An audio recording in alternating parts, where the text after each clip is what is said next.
саламатсыздарбы? Бүгүнкү видеону биз ушу детский пинеткаларды жасайлы деп атабыз. Полный пинетканы кичке балдардын бутуна мынакей пинеточка, носочки, пинеточка бирден көргөзөйүн. Ушуларды кантип жасайт, ушулардын баарын көргөзөбүз. Мен экөөнү жасап, көрүп, кургатып, ар бирөө 20 граммдан, 18 грамм, бул 20 грамм. Так, дагы да биздин пинеткабыз, мен кичке бала жок менде, мен болжолдоп эметтим да, көз караш менен. Мынакей жашылы бул кичке баланын буту, а бягы 2 сантиметр мен коштум. Бияка 2 сантиметр. Бул кичке пинетка болгондон кийин, жерди бала баспагандан кийин мен 2 сантиметр коштум. Чоң адамдын буту болсо, же чоңураак баланын косу 3 сантиметр, 4 сантиметр мен коштум. Мен мынакей 2 сантиметр коштум. Мынакей лекалы. Муну бияка алып коебуз. Эми мынакей бул 3D шаблон деп коет. Мынакей бул нас жанагы кагаздагы шаблон. Эми болсо биз бумажный скотч деп коет, кагаз скотч. Ошону менен мындай үстүнө жабыштырабыз. Бунун узундугу өзүңүздөр кааласаңыздар мындайдан узун да кылып койсоңуздар болот.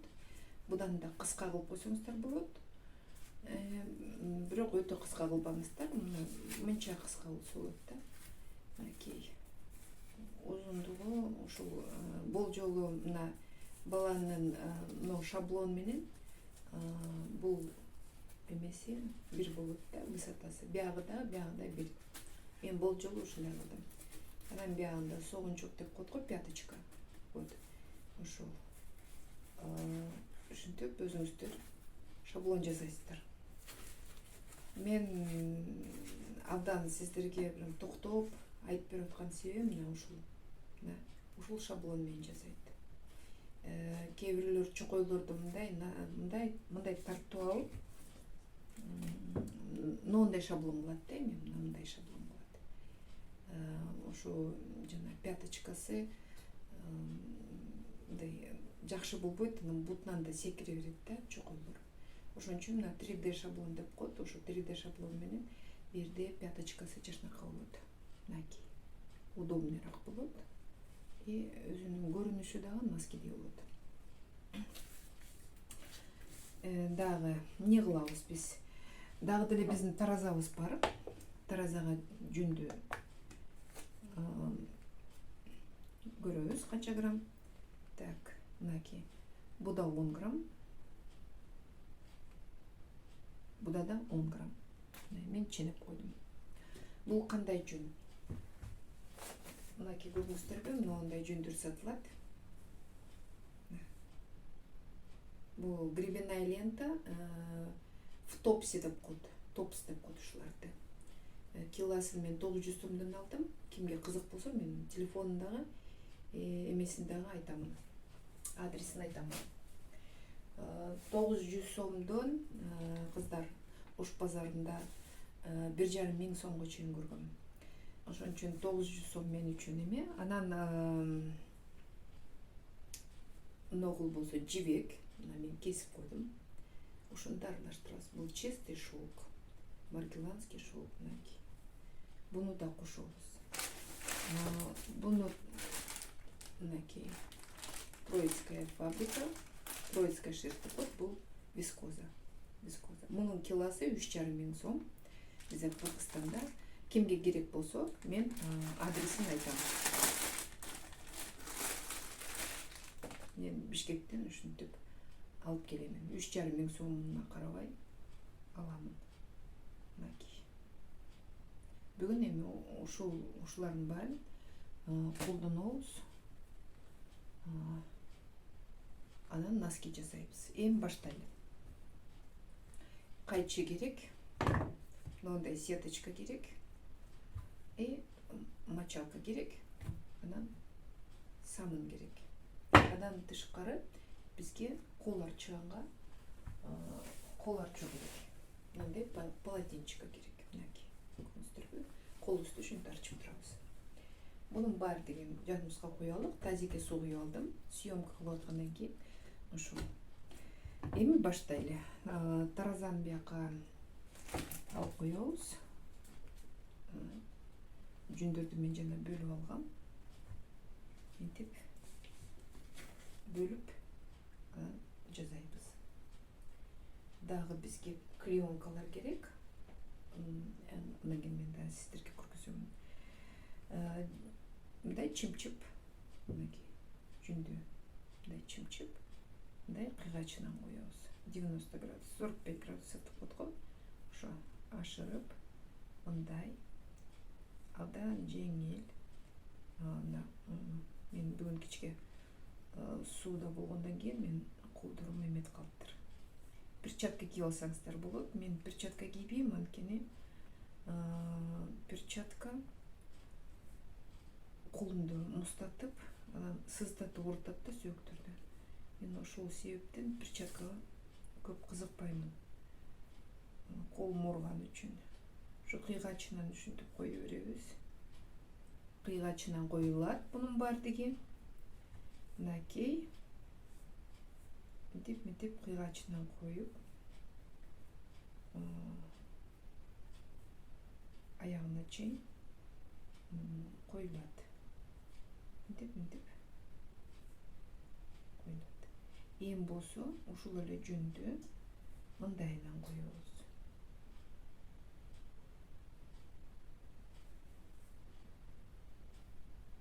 Бул кичикей баланын носочки болгондон кийин, шаблон кичикей болгондон кийин бирке жүндүн салганы оорураак болуп атат да. Мынакей ушинтип коюп алабыз.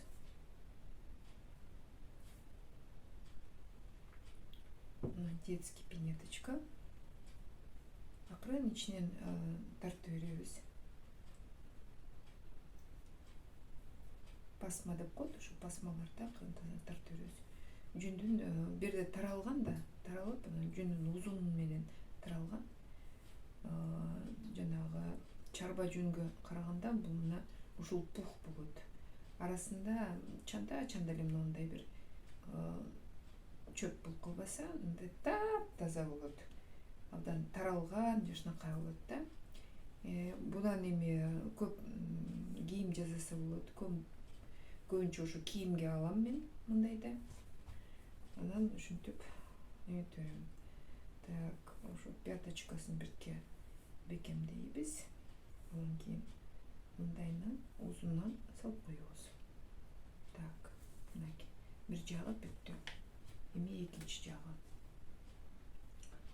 Экинчи оң бутун дагы биз ушундайынан кыйгачынан 45 градус кылабыз. Мындай кылып коюп кетиребиз.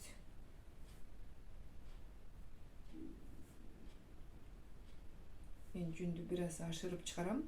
Лекалдан ашырып чыгарыш керек. Акырын ушинтип чымчып салып беребиз. Мынакей. Ошо пяточкасын согунчук деп коет го, ошо согунчугун жакшылап эметиш керек. Эми кайра эле жүндү чымчып чыгарабыз дагы. Эми кыйгачын башка тарапка кандай каратабыз. Башында мындай болгон, эми мындай коебуз. Анан бири менен булар баягы крестик болуп калат да. Жүндөр биринин үстүнө бири түшүп, бекемде болот.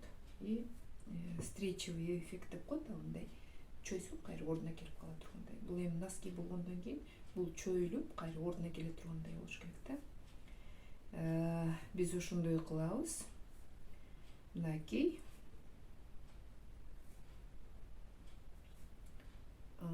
Эки слой болду да. Бир слой мындай салып коелу. Мынакей. Эми биз жүндөрдү алысыраак коебуз. Анткени азыр суулайбыз. мынакей.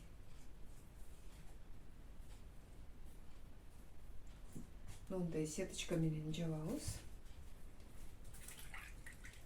Суу жылымак болуш керек. Колго жагымдуу. Мочалканы ушинтип сулап туруп, майлап туруп, эми самындап туруп, мындай кылып этебиз. Мынакей.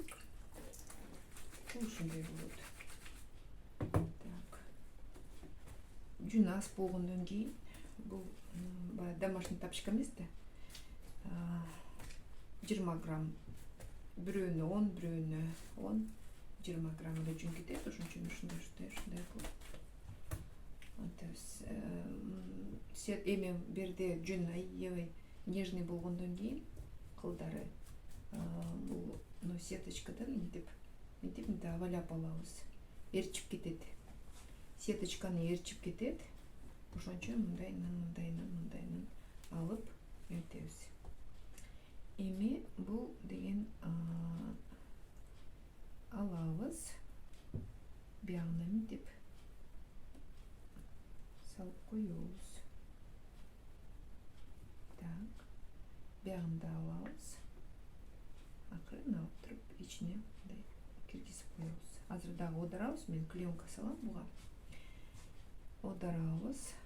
Азыр акырын алып, биягына оодарып коебуз. Негизи бул кичинекей носочок болгондон кийин мен ушундай этип атам. Негизи чоң буюмдарга мындай кылганга болбойт. Эми бул аябай кичинекей баланын бутуна кылып аткандан кийин биз ушинтип жазып коебуз. Азыр мен клеенка алам. Мындай клееночканы алып кыркып, ошончо кайчы жаныбыздарда болсун.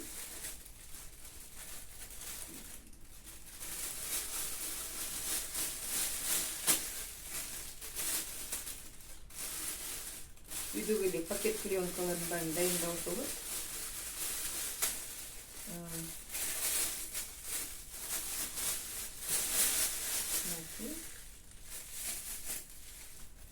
Биз эми бул клеенканы алып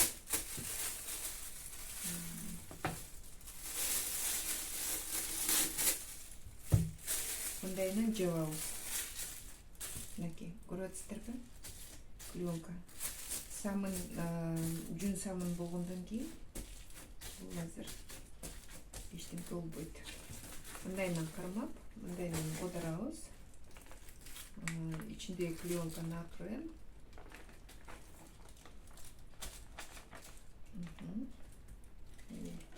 Бул клеенка азырынча бизге керек жок. Мындай коюп коебуз. Эми мына ушу жерден азыр биз колунду ачып алайын. Колду ачып алса, азыр жүнүн өзү негизи аябай назик, аябай эме жүн, ошон үчүн дагы да алабыз. Но таман көрдүңүздөрбү? Бул таман. Ошол таманына дагы биз клеенка салабыз. Жакшылап карап алыңыздар. Таманын көтөрүп, мен ичине мынтип клеенка салып атам. Анткени азыр берге мен жүн салганда бияка чыгат. Анан тиги жактагы жүн менен бул жактагы жүн кошулбаш керек. Мынакей дагы. Ушинтип салдым. Мынакей. Эми бул жүндү алып биягына дагы деле 45 градус менен коебуз. Биягына дагы коебуз. Көрдүңүздөрбү? Жашнакай болуп келатат. Деп жүндү чымчып атканда көбүрөөк чымчылып калса, жүн көбүрөөк чыгып кетсе, бөлүп коюңуздар. Бир жери калың, бир жери жука болуп калбасын. Ар кандай чөп, ушундай бир мусорлор болуп калса, негизи алып коюш керек. Мына жерде чөп турат. акырын мынтип алып коюш керек. Анткени бул апапак болгондон кийин илен увалка болгондон кийин көрүнүп калышы мүмкүн да. Анан өзү да жука болуп туруп, жука болгондон кийин овайлап кылабыз. Мынакей.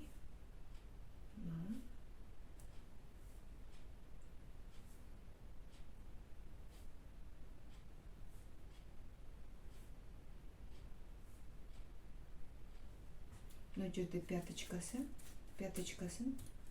сиздер калың эле кылыңыздар, анткени ошол жерге нагрузка келет. Азыр мен колумду арчып алайын. Мен ошо калыңдап коеюн бирге. Мынакей, мынакей, мынакей.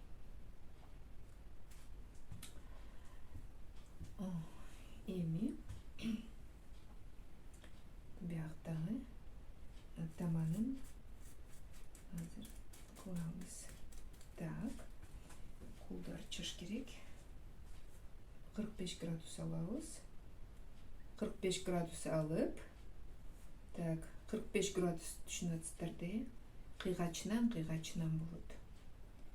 45 градус кылып, так, жерге калыңыраак кетип калды. Мейли, азыр сүргөндө бизге оңдоп коемун. Ашыгы менен чыгарабыз жүндү. Ашыгыраак болсун. Мына ушинтип. Мынакей. Бул детский пинеточка. Так, мына жер агарып калыптыр. Бул детский пинеточка. Ошон үчүн 10 грамм бир бутуна, 10 грамм бир бутуна, бул даже ашыгы менен болуп калат. Азыр көрөбүз, мүмкүн артып да калат. Так, коркпоңуздар, жыртылат, анан кандай бул 10 грамм эмнеге жүн негизи 10 грамм болсо дагы баланын бутун аябай жылуу кармайт. Так, мынакей биз уже раскладканы кылдык. Эми болсо мен сеточканы алам. Мынакей. Сеточканы алып, мынакей. Эми так, мочалкамды алам, самынымды алам. Дагы деле ошо мындайына базабыз. Базып, абдан аярманы кылып, бул өзү негизи кичинекей баланын пинеточкасы болгондон кийин, жүнү да аз болгондон кийин жылып кетиши мүмкүн. Акырын абайлап жасайбыз. Абайлап ушинтип жасайбыз. Мынакей. Бул сетканы алып атканда, мына жакта жүндөрүн минтип кармайбыз. Бирде жүн аз болуп, анан өзү да аябай назик жүн илешип, жабышып сеткага. Сеткасын мындай коебуз. Мынакей, урматтуу айымдар, бул мына таманы. Таманын акырын көтөрөбүз. Анан бул жака кайрып коебуз. Мынакей, бияка кайрып коебуз. Жүндү кайрып коебуз. Акырын биягында таманын көтөрүп, мындай кайрып коебуз. Негизи чоң буюмду кылганда, кийимди кылганда мынтип кайрыганга, мынтип көтөргөнгө болбойт. Мындай менин алаканыман да кичике болуп атат. Ошон үчүн мынтип көтөрүп эле жасап койсо болот да. Так, таманынан, биягынан носочек жанынан баштап, бияка мындайынан кайрып, жүнү мынакей бири-бирине минтип салганга жүн кайрыганга ылайыктуу да. Азыр тиги жакка которгондон кийин да эметебиз. Так, мынакей биягын жаптык. Көрдүңүздөрбү? Бул раскладкасы жакшынакай болуп калды. Эми биз бул кайра көк клеенканы мындайынан жабып, кайра мындайынан одарабыз. Одарып, бул клеенканы алабыз. Мына алдык. Буну мындайынан жакка коелу.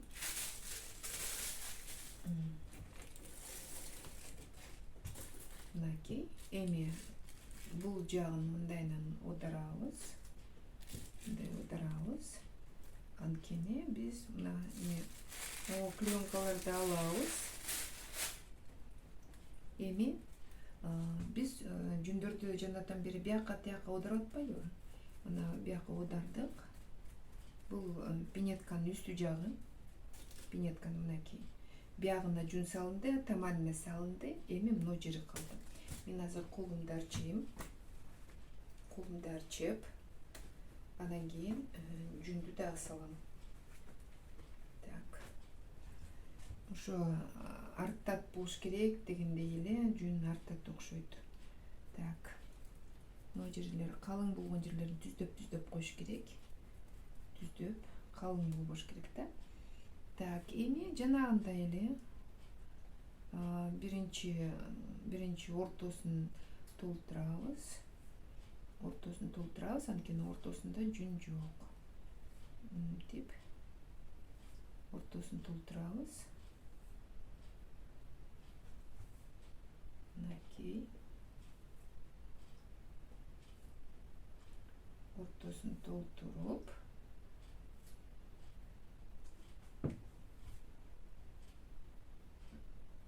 дагы да болсо кыйгачынан коебуз. 45 градус кылып ортосун толтурабыз. Мынакей. Ушу артып калат дегендей эле. Кудай буйрса артып калат экен. Эми даже 10 грамм бул көп дегенимдей да, 10 грамм да көп болот. Азыр көрөбүз. Так. Бүт. Жашнакай кылып, коркпой жазаңыздар. Бир sıraдан да бекемдеп коелу. Так. Коюп койдум бияка. Эми бул жагын тебиз. Так, буну ашык кереги жок. Кайра ортосунда жүн жок. Клеенка көрүнүп турат. Ошо клеенканы мынтип жабабыз. Мындайынан жабабыз. Анан мындайынан жабабыз. Ортосуна көбүрөөк салынат. Мына ашып калган учтары бул мындай ашса аша берсин, бирок калыңыраак өзүнүн эмесине ортосуна салабыз. Так. Мынакей. Эми кайра кыйгачынан 45 градус кылып, дагы бул жагына салабыз. Мынакей. Көрдүңүздөрбү?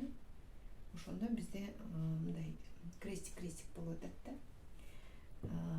Бирөөлөр муну елочка дейт, бирөөлөр крестик дейт, бирөөлөр паркетный дейт.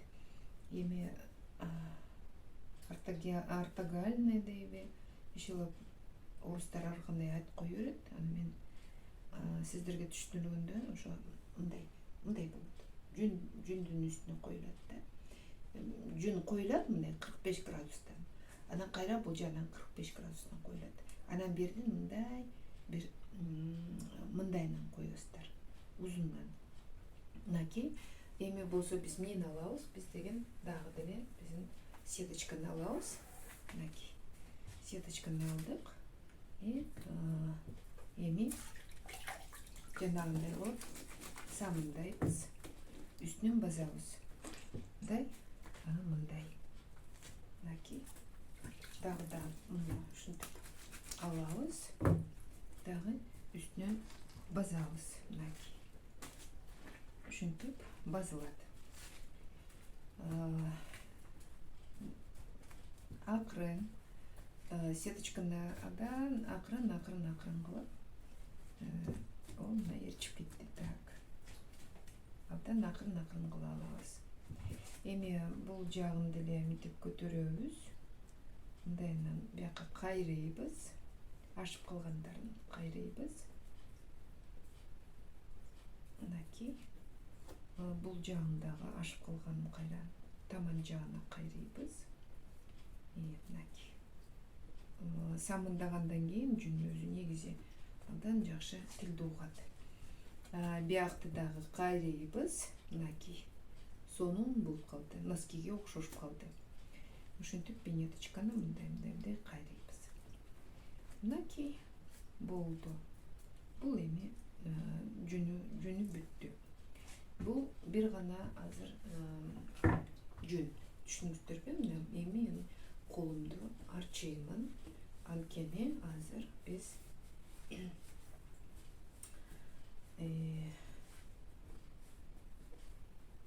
вискозаны кармайбыз. Анан кийин жибекти кармайбыз. Бул жибекти таразага койсоң, веси да чыкпай калат. Ушунчалык жеңил да. Ким ушундай жибекти алам десе, менде адрестер бар, телефондор бар. Мен эженин телефонун берем. Аласыздар. Алгыңар келсе, ошол жактан аласыздар. Мен азыр негизи жибектен могу жерде кыры болот. Ошол кырын кесип алыш керек. Бул иленбейт да, кирбейт. Мындайынан тартып эле алып салыш керек. Ыргытпаңыздар, бул натуральный, негизи натуральный шелк, жибек. Аны кайра эле башка жака коздоп салып койсо болот. Ошону менен биз жибекти мындай кылып алабыз. Анан экөөнүн тең дайындап алыш керек азыр. Экөөнүн тең дайындап алалы. Тең кылып. Кооз дагы жырмай да болот.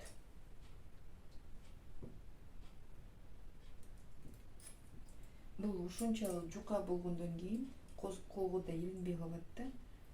Ошон үчүн муну иштегенде да колду кайчы да кеспей коет. Колду кургак болуш керек. Иштегенде көрүңүздөрбү, буну ушунчалык ичке болгондон кийин бир да жим жулуп албайсың. Ушунчалык бекем, натуральный. Мынакей. Мен кромка деп коет, ошо кромкасын алып салдым. Бул бир эмеге, эчтемкеге жарабайт. Мынакей. Түздөйбүз. Кайра эле мындайынан кыркабыз, анткени бул таманга кетет. Экиге бөлөбүз. Азырынча коюп турайлы.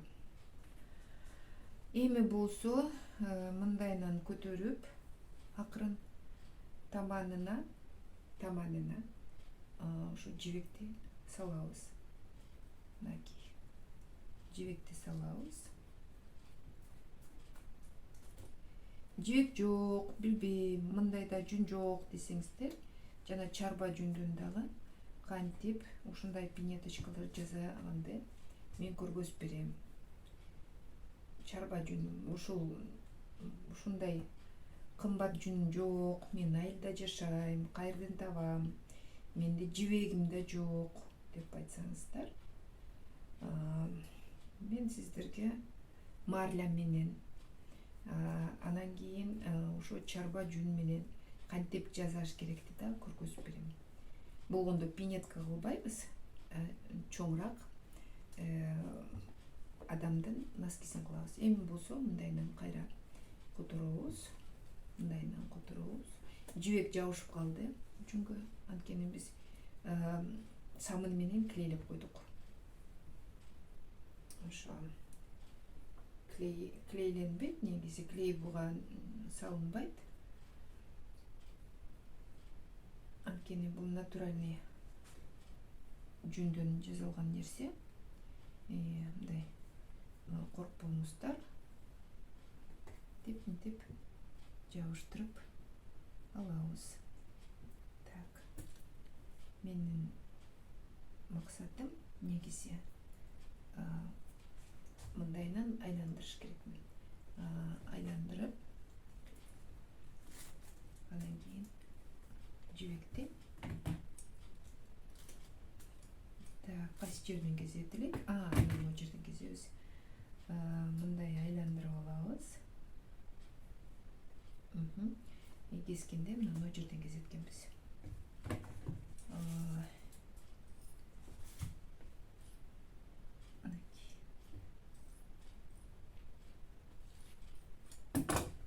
Абдан акырын болмаңыздар.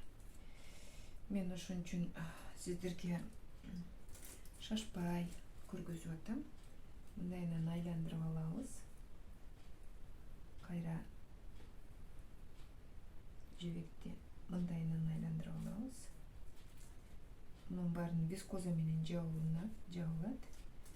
Ошон үчүн айландырып алабыз. Мына жердеги бизге кереги жок. Муну кесип коебуз.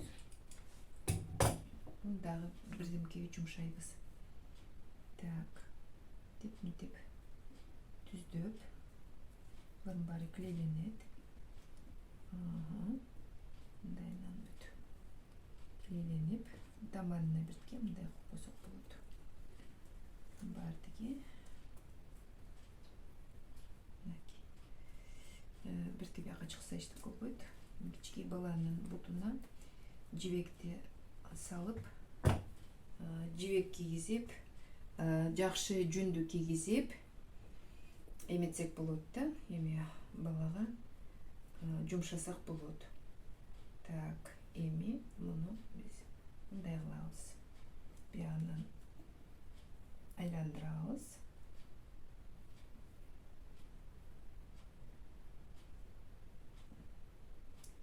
Мындайынан айландырабыз. Так. Бирде ашык жибекти алабыз дагы алды жагына салып коебуз. Азыр мунун баары ушундай бирдемке болуп көрүнүп атканы менен анан кийин готовый продукцияда суунун жашнакы болот. Так, бул абдан жука, жүнгө абдан жагымдуу, жабышат жүнгө. Кирип кетет экөө, биригишип кирип кетет. Мунун баары кезилет. Бияка кайрыйбыз. Мынакей. Мен жибек менен жабыштырып койдум. Жибекти да жабыштырдым. Жүнгө жибекти жабыштырдым. Так. Азыр эми колубузду абдан жакшы арчыйбыз. Эми биздин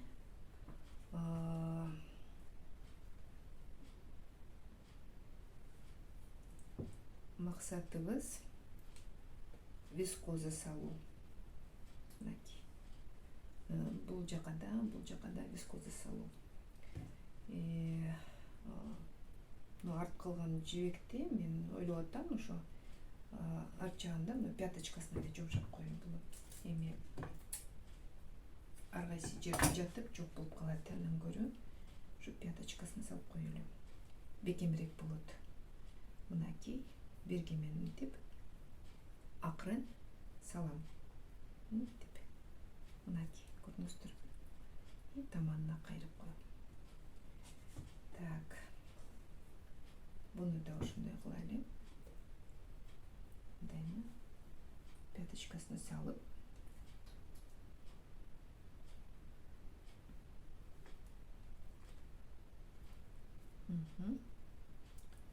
Жүнгө дагы жакшы. Бала киет да. Эми мындай пинетка жасап алгандан кийин балдарыңыздар бүт балдарыңыздар чоңойткончо кийет. Анткени ичинде жибек, мындай ак жүн тиги жашнакай болуп кийилет, жыртылбайт, экологически таза нерсе. Так, мен азыр колумду арчыйм. Эми жана айттым сиздерге вискоза деп. Мынакей. Мен өзүм ойлоп атам. Бул носочек болгондон кийин, пинеточка болгондон кийин полный эле азыр менин колумду жашнакан кургатып алайын. Анткени вискоза менин колума азыр жабышып жаман болот. Так, ошо сары вискозанан аныраак кылабыз. Азыр мына күрөң вискозаны алайын. Мынакей ушундай болот. Бул дагы ушундай болот. Мен муну бияка коюп, анан акырын аралаштырып бияка кое берейин. Мынакей. Колго жабышып, анткени колум самын болуп атпайбы? Абдан колго жабышат. Колду ээрчийт эле. Ошон үчүн мен бул вискозаны мындай астан салып, ашса аша берсин, эчтеке болбойт, кайра кайрып коебуз. Деп салабыз. Азыр мен колумду жакшылап арчып алайынчы. Так. Вискозаны чоюп, ушинтип кылса болот. Мен вискозаны өтө көп салбайм, анткени ичинде жибеги бар. Жибектер көрүнүп чыгып турса да жарашыктуу болот. Астан салып, өтө көп жибекти салбайм. Эми вискозаны салбайм. Вискозаны жөн эле себелеп коебуз. Астындагы жибеги көрүнүп, көрүнүшү жашнакай болсун деп, мынакей. Мындай кылып вискозаны үлпүлдөтүп эле салабыз да. Мындай кылып эле. Бул жибекти салганда, жибектин жана кошулган жерлери көрүнүп калбасын деп эле. Анан ошо вискозада өзү негизи абдан тармал болуп, сонун фактура берет да. Так, муну деле биз ошо эме менен жабабыз. Клеенка, сетка менен жабабыз. Мынакей. Сетка менен жабып, колубуз менен эле мынтип басып койсок болот. Көрдүңүздөрбү? Мынакей.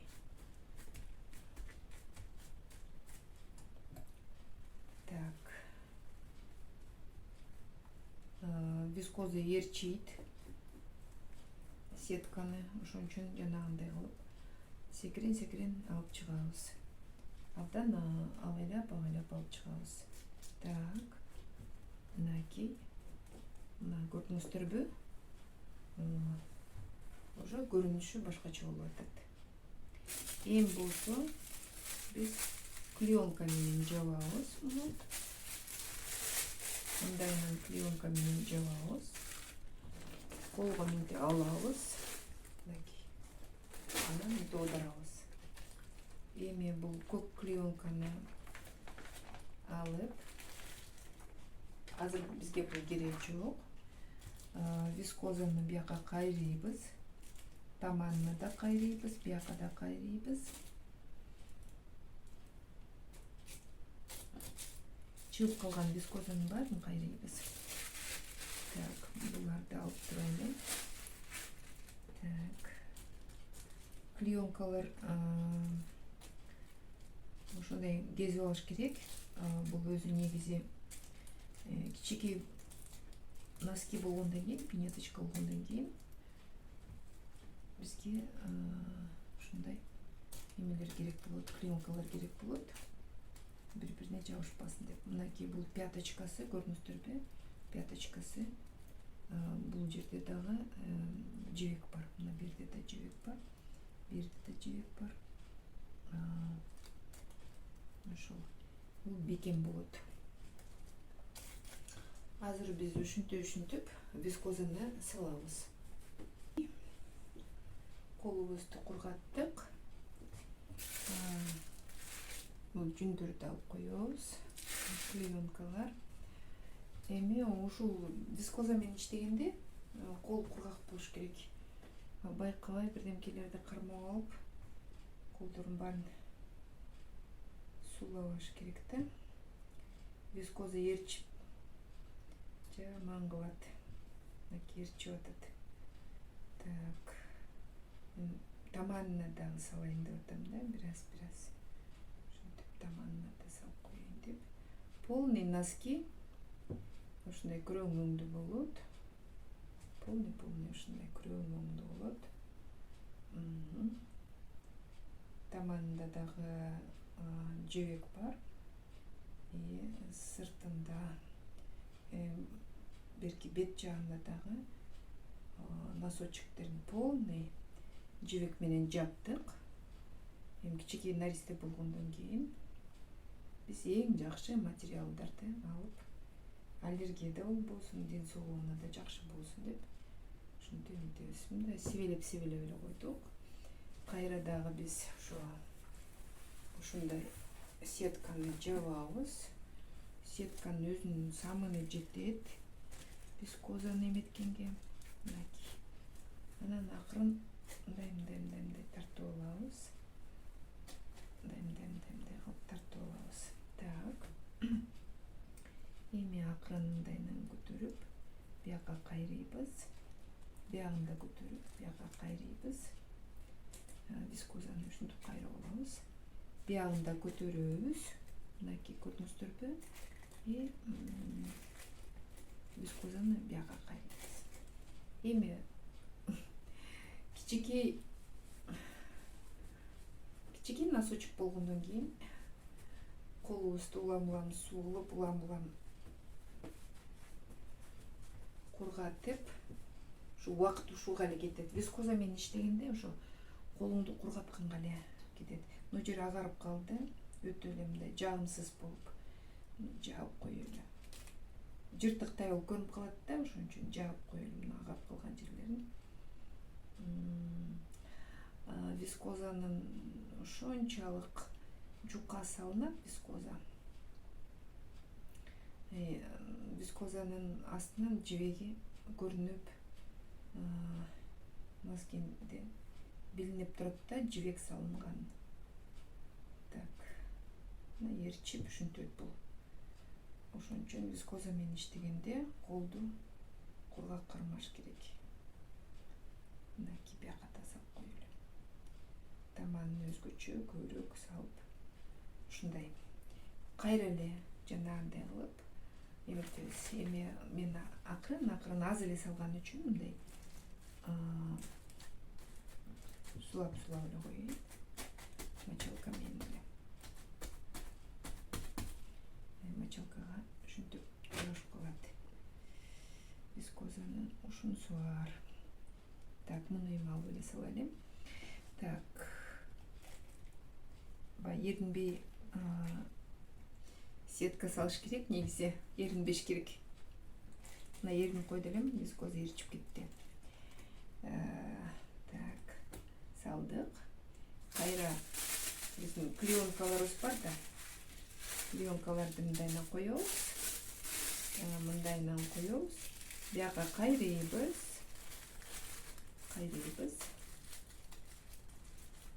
Жабыштырып. Давай, жабыш. Жабышпай да калат. Анткени кичинекей носочек. Чоң носки болсо мындайынан кайрып койсок жатып калмак. Эми бул кичинекей носки. Азыр колду жакшылап арчып алайын. Арчыш керек. Так. Анткени вискоза ээрчийт. Дагы да болсо ошо вискозаны мындайынан алып.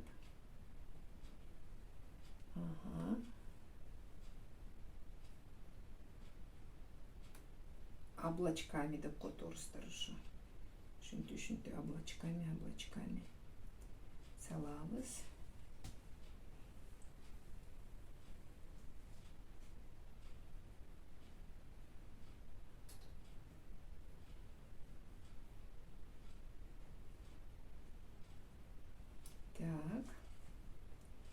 ушундайынан салабыз. Мындайынан дагы жабыштырып,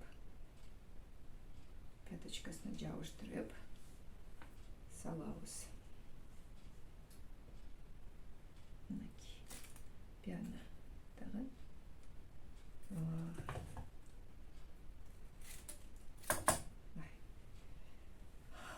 Выход. Жабыштырганча вискозаны.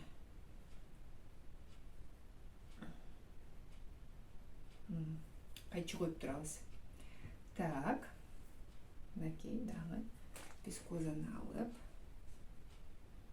тайынан жабыштырабыз. Эми ойлойм, клең эмени сетканы эле салайлы. Вискозаны ээрчитпей. Так. Мынакей. Ана. Так, кайчыны акырын алып коебуз. Көрдүңүздөрбү? Эмеси көрүнүшү жакшы болуп келатат. Күрөң, жашнакай, вискозанын өзүнүн эмеси өңү жашнакай экен. Анакей өңү жашнакай экен. Тим эле жагымдуу. Кичике баланын бутунда сонун көрүнөт. Мындайынан жабабыз, кайрыйбыз. Мында кайрыйбыз. Так. Клеенканы алса болот. Алып турайлы. Бияка кайрыйлы. Мынтип кайрып коелу. Бияна дагы, бияна дагы. Бияна дагы. Эми мынакей, урматтуу айымдар. Носочек. Азырынча пока бул көрүңүздөрбү, суусу да агып атат. Бул азырынча алдан тим эле ювелирный работа да. Тияктарын баарын карап, пяточкасын эринбей, эринсең эле болду. Бир жери бирдем болуп калат. Эми биздин максатыбыз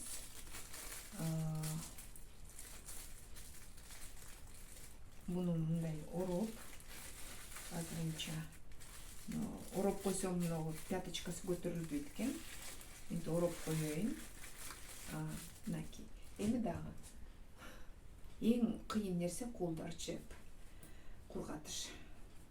Азыр мен колдорумдун баарын кургатып алайын. Мынакей. Кургатып алайын. Анткени азыр дагы вискозаны колдонобуз. Сары өңдүү вискоза бар, мынакей. Немножко остаток, эчтеке эмес. Мындан мынтип жулуп, мындайынан коебуз. Так. Колумду ээрчип атат. Мындайынан коюп, азыр отуруңуздар, жакшылап арчып алайынчы.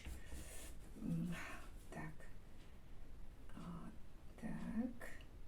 Биягына жабабыз. Биягына мынтип жабабыз. Эми вискозаны кандай кааласаңыздар ушуну таштай берсе болот. Мен азыр ушундай эле оңой көрүп атам.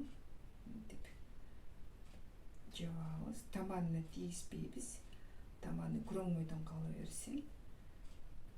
Үстү жагы сары болот. Күрөң менен сары кошулат. Ичинде жибек бар, анан дагы ак жүн бияка сыртка чыгат и башка өң берет. Эми кайра эле биз жабабыз. Көрүңүздөрбү? Мынакей.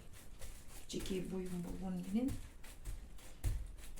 ошону коздогонум убакыт алат. Албай койбойт, алат убакытты. Бирок кызыктуу жумуш да булчу. Так, вискозаны бияка кайрыйбыз. Так, бул вискозаны да бияка кайрыйбыз. Мынакей. Кайрыйбыз. Вискозаны 1 грамм, 1-2 грамм кетет болуш керек. Кайра биз мындайынан оодарабыз. Бирде клеенканы алабыз. Кайра мындайынан одарабыз. Клеенкаларды алабыз. Анткени азыр биз вискоза бияка кылабыз. Мына жерине кылабыз да. Мен дагы эң оор нерсени жасайын. Мен үчүн бул оор нерсе болду. Колду кургатыш. Колду азыр кургатып алайлы. Мынакей сонун болуп келатат. Бул эми жүн аябай жука болгондон кийин, жибеги да жука болгондон кийин, вискоза аз болгондон кийин булар азыр бат эле кирет. Бат эле кирип кетет. Кудай буйруса, бунун ошо бул жака, буну тиги жака, тигини деп отуруп эле, одарып отуруп эле убакыт ушуну алат да. Бирок сиздер беринбеңиздер. Бул кичике баланын сонун бут кийими. Так. Буну мен бул жака коеюн. Сары өң башкача бир күндүн нурундай болуп, көзгө жагымдуу болуп, баланын бутунда аябай кооз болот. Азыр мен колумду арчып алайынчы, тазараак. Так. Ушинтип жабыша берет. Азыр колду кургатып алыш керек. Ушул мезгилде негизи перчатка кийип да. Бирок баары бир перчатканы кийип, кайра чечип, кийип, кайра чечип, убакытты жеп коет эле. Мен өзүм негизи перчатка көп жактырбаймын. Кийим перчатка, бирок чанда эле. Бир колду оорутуп, бир башкача эме кылып жүрөт да. Мына алдына да мынтип салабыз. Мен таманына сарыны, вискозаны аралаштырбайм. Асты жагын эле коем. Ошон үчүн ушундай кылып атамын. Так. Бул вискозаны мындайынан бекители. Так, болду. Көп вискоза кереги эле жок. Астындагы жебеги сонун болуп, андан кийин дагы өзүнчө бир башкача фактура берет. Мынакей. Абалаңыздар, астында клеенка кыймылдап кетиши мүмкүн. Мына мен азыр абалап базып атканда деле клеенка жылып кетип атат. Ушунча иштегенден кийин иш жерин бузбай, иш жерин эметпей, мынакей бияка кайрыйбыз вискозаны. Бул вискозаны бияка кайрыйбыз, бул вискозаны бияка кайрыйбыз. Бул жагында вискоза мындай түшкөн. Эми эң сонун нерсеге келдик. Биз азыр колубузду так самындайбыз. Самын бирде туруп эле какка кетип экен. Так. Эми биз колду самындайбыз, анан эми ошол жерден абайлап, акырын, секирен, акырындап оңго солго айландырып жүндү киргизгенге аракет кылабыз. Эң сонун жерге келдик азыр. Кызыктуу жерге келдик. Өзүбүзгө жагымдуу. Мынакей уже кирип баратат. Көзгө көрүнүп эле кирип баратат. Азыр мен мындай кылайын. Көп клеенканы жабайын. Сиздерге да көрүнөт. Анан мындайынан алайын. Ичинде клеенкаларды. Столдун үстүнө жабышып болгон клеенканы алып коеюн. Бул анткени сыйгыланат. Эми мына көрдүңүздөрбү.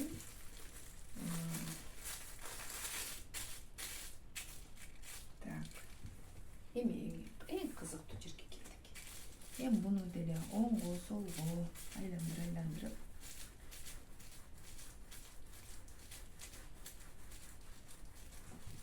көрүңүздөрбү? Мынакей кичике баланын пинеточкасы. Уже кирип баратат. Көзгө көрүнүп эле кирип калат. Эми бул жагында да клеенка бар. Аны алабыз. Уже кереги деле жок. Бизге уже сеточка эле жардам берет. Астына мынтип сеточка коебуз. Мынтип пяточкасын бияка жылдырып, эми таманы көрүңүздөрбү? Мынакей. Таманын кыймылдатып бир сыра таманы азыр кирип кетет. Бири-бирине. Ичинде ак жүн, мериноз. Мына суудун чыгып аткан себеби жүн кирип келатат. Ичинде мериноз, жибек, шелк маргелланский, анан кийин вискоза. Мынакей 3 слой. Бүт абдан тоненький.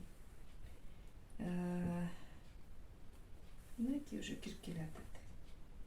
Эми акырын бул сетканын ичине бирден алып кырларын сүрүп бериш керек. Кырларын сүрүп кирип кетет азыр бул.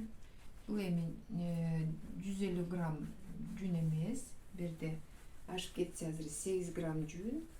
Вискоза жибек менен бул 10 грамм болуш керек. Адан ашпайт деле. Анткени мен толук көп жүндү салган жокмун. Аябай ичке, жука, носочек болсун деп мен салган жокмун. Мындайынан бурап, абайлап, суусу көп болуп атат. Көрүңүздөрбү? Мына канча суу чыгып атат. Муну ичинен кайра мынтип ушала беребиз. Ушала беребиз. Акырын ушалап. Бул уже окшошуп келатат. Так, буну калтырабыз. Бул азырынча эз алсын, туруп турсун.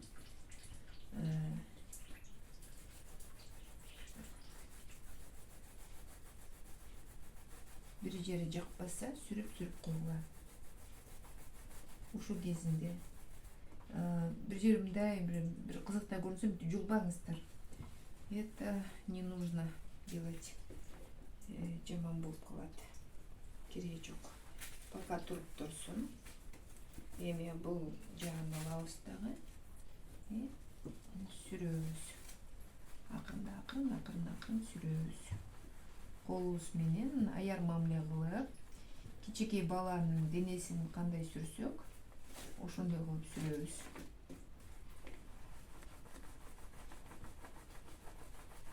Ойлоп, деген жашнакка кылып, мен кичике носочек, пинеточка көргөзүп атам сиздерге. Мынакей. Ушинтип кыла бересиздер. Көрүнүп атабы сиздерге? Так. Биягында сүрөбүз. Эми дагы мындайынан айландырып, лишний суусун үнтөбүз. Мен өзүм столум астына суу кетип берет. Мен столдун үстүндө иштейм.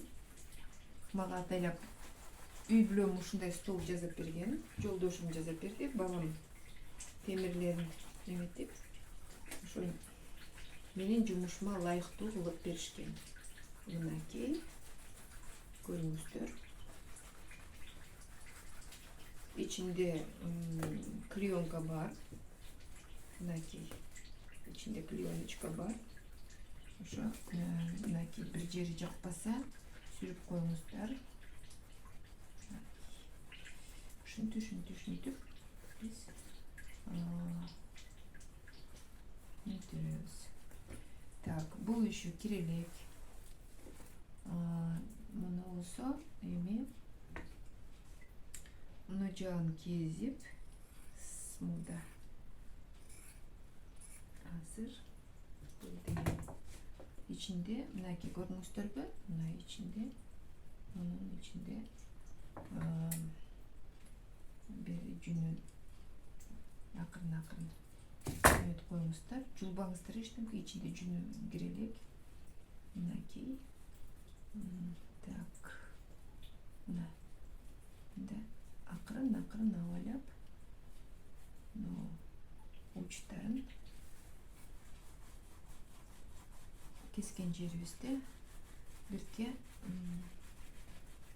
киргизебиз. Мынакей, көрдүңүздөрбү? Бул дагы деле кире элек. Негизи абдан ызык сууга салып, дагы бир сыра ушалап эмеш керек. Эми биз баягы съемка кылып аткандан кийин мен улам ызык сууга нары басып, бери басып эмете албайм. Ошон үчүн мен сиздерге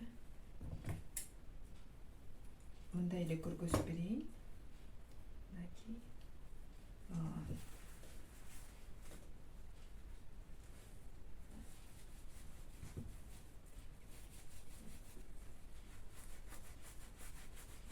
Так, колубузду сулап алабыз, колубузду самындап алабыз.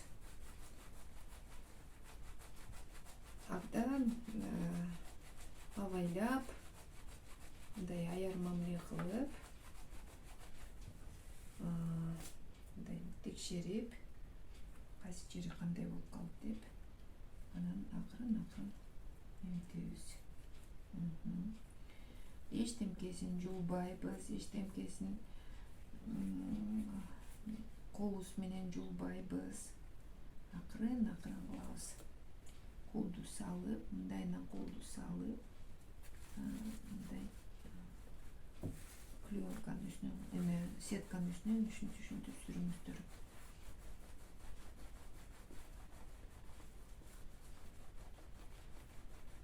Буюрса, бул азыр кирейин деп калды. Эч жака шашпайбыз. Мынтип колду мынтип салабыз. Салып алабыз. Так. Ичинде жибек болгондон кийин бул чойбойт. Ичинде жибек бар да. Жана мен жүн менен эскозанын ортосуна жибек салбадымбы? Ошон үчүн бул көп чоюлбайт. Могу жери өтө көп чоюлбайт да. Мындай аябай чоң ачылып кетпейт. Ошон үчүн акырын мындайынан базып, көрүңүздөрбү, мына пяточкасын базабыз ылдый жакка. Ичинде клееночкасын акырын бияка чыгарып алабыз. Анан кийин абдан акырын, эч жерин жулбай, акырын клееночкасын чыгарып алабыз. Акырын. Мынакей. Көрүңүздөрбү? Эми бул носкиге окшошуп калды. Акырын. Ичи дагы кире элек. Ошон үчүн абайлаш керек. Мынакей носки болуп келатат. Мындайынан акырын колду салабыз. Так. Биягынан мындайынан көрүңүздөрбү, мындай жаткырабыз. Бияка колду салабыз. Анан кийин бир сыра уйпалап койсок, бекемирээк болуп калат. Кайра бияка коебуз. Бияка колду салабыз. Мындайынан кайра акырын уйпалап коебуз. Мынакей. Акырын кирип келатат. Эми дагы да мына көргөзүп атам. Колуңуздарды саласыздар. Могу пяточкасын көрдүңүздөрбү? Ошонун ичинде клеенканы ылдый жакка базасыздар. Ал нонтип турган клеенка, мынтип жатыш керек. Анан мындайынан эметебиз.